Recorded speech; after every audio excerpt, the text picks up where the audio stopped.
Во ова издание на темата на неделата говориме за се поголемиот тренд во светот на откажување на централите на јаглен за производство на електрична енергија. Причината, секако ја знаете, загадувањето. На Балканот пак токму јагленот е главен погон во овие централи. Во почетокот еден пример од соседството. По неколку децениското подпирање врз лигнитот, на Косово му е препорачано да го отстрани овој извор за производство на електрична енергија и покрај тоа што има 14 милиарди тони резерви лигнит. Тоа го прави Косово пета земја во светот со најбогати резерви на овој вид јаглен. Светската банка му порача на Косово дека повеќе нема да ја поддржува планираната електроцентрала на јаглен со моќ од 500 мегавати. Светската банка требаше да обезбеди делумна ризична гаранција со цел да му помогне на Косово да добие поевтини кредити за својот најголем енергетски проект. Косово не е единствената балканска земја што се подпира врз јаглен во производството на струја. Србија и Босна генерираат скоро 70% од нивната електрична енергија од централи кои работат на јаглен. Фирмата Контур Глобал, со седиште во Лондон, која победи на тендерот за изградба на новата термоцентрала во Косово и работи на проектот веќе 2 децении, сега се обидува да обезбеди средства на друго место. Двете стари електроцентрали, Косово А и Косово Б, се меѓу најголемите загадувачи во Европа. Ose termocentrali Kosova e re do të konsumojë dikur rreth 40% më pak thëngjell se sa Kosova A. Do të konsumojë shumë më pak ujë se sa Kosova B. Do të ketë 20 herë më pak emitim të fluorit. Shumë herë, domethënë emitime më pak të sulfrit, çdo gjë tjetër. Pra është teknologjia më e avancuar që sot termocentralet e tilla janë duke ndërtuar edhe në Evropë. Nuk kemi të vetmit. Но цената на струјата во Косово, која е меѓу најевтините во Европа, ќе се зголеми за скоро 35% откако централата ќе се приклучи во мрежата, најмногу поради инвестирање во заштитата на животната средина. Министерот Лука вели дека Светската банка му препорача на Косово, наместо термоцентралата, да изгради соларен парк од 400 мегавати, парк со ветерници од 170 мегавати и парк за складирање од 350 мегавати. Luksi me bëu eksperimente të tilla për Kosovën si shtet i varfër që është tepër rrezik i madh. Nuk mundem si ministër mi marr atë rrezik. Сепак, Лјарта Холај, аналитичарка во Институтот за развојна политика, вели дека Косово не треба да се подпира врз користење на лигнитот и оти треба да бара алтернативни опции.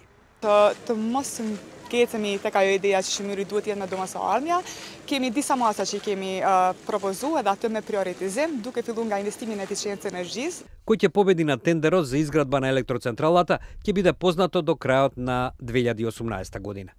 Меѓу кандидатите се Mitsubishi Hitachi Power System, General Electric и Hyundai.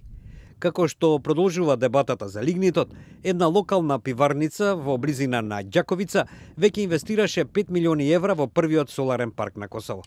Во еден сончев ден кон крајот на октомври, паркот од 6 мегавати произведе 3,6 мегават часови електрична енергија.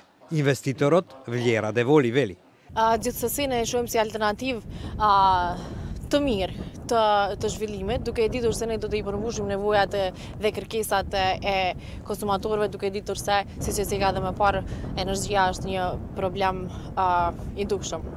Косово, кој има околу 1.800.000 жители, има инсталирано капацитети на обновлива енергија од само 50 мегавати.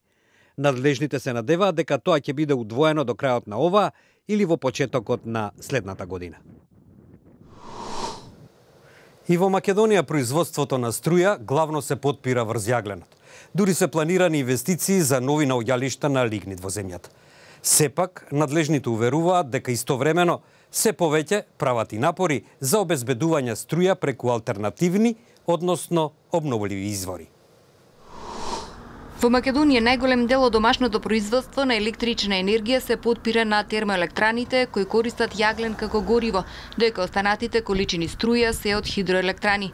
Како што вели председателот на Регулаторната комисија за енергетика Марко Беслимовски, и когенеративните постојки во последните години го зголемуваат своето учество во вкупното производство. Тој посочува дека државата има и ветерни електрани, мали хидроелектрани, фотонапонски централи, како и неколку електрани кои кои произведуваат електрична енергија од биогаз произведена од биомаса. Некаде термопроизводството е 60%, когенеративните постројки се 15%, исто така се и големите хидроелектрани.